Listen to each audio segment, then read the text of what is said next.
BJP परेशान हो गई कि आखिर कौन लोग हैं ये जिसका हम डर दिखाते थे, आज वो जमहूरियत को मजबूत कर रहे हैं।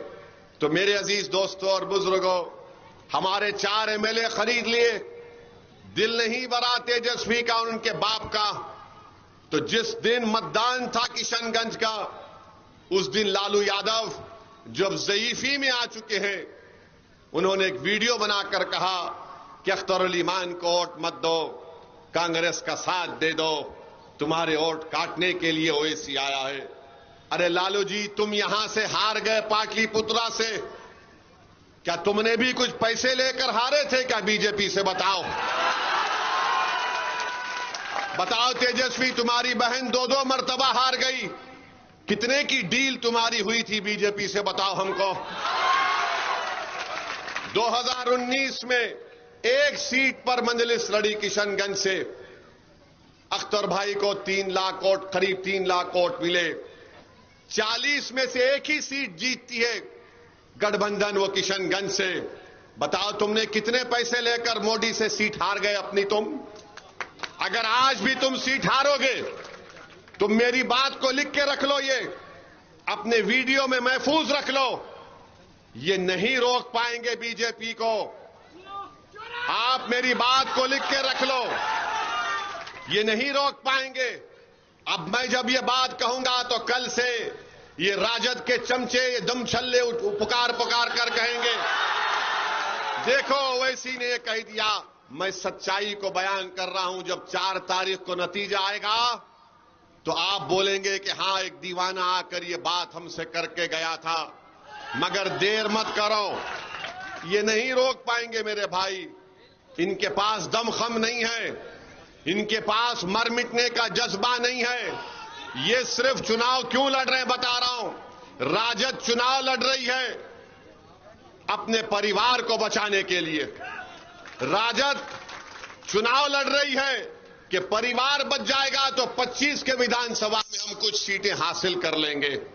आप बताइए, एक एक आपने कितने बरस लालू प्रसाद यादव को और मोहतरमा राबड़ी देवी साहिबा को मुख्यमंत्री का मौका दिया।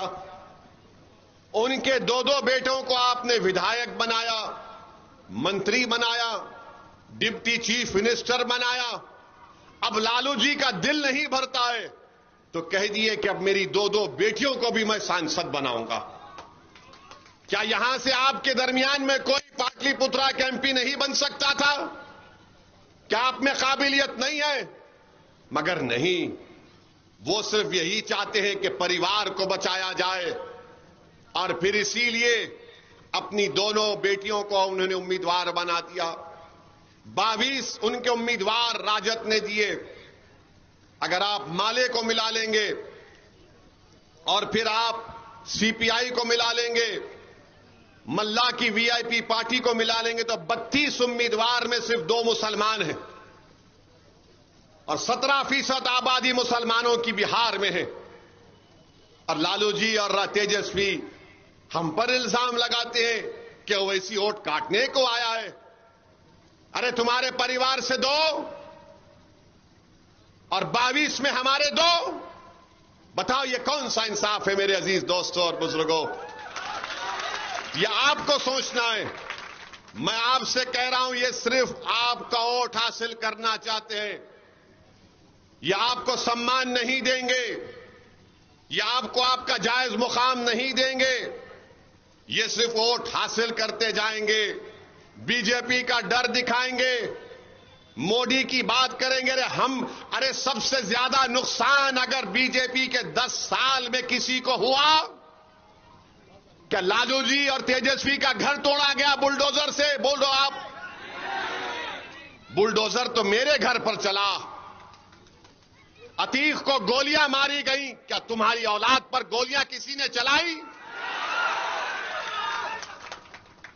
शहाबुद्दीन जेल में थे तो सीवान की सरजमीन शहाबुद्दीन को नहीं मिली दफनाने के लिए। हम पे जुल्म हुआ। क्या तुम्हारी बेटियों से हिजाब खींचा गया? क्या हमारी अज़ाओं पर गालियां दी गई? किसने किया ये? 100 साल का मदरसा बिहार का जला दिया गया। बताओ आप कौन है deputy chief minister? Tejashwi Yadav हैं।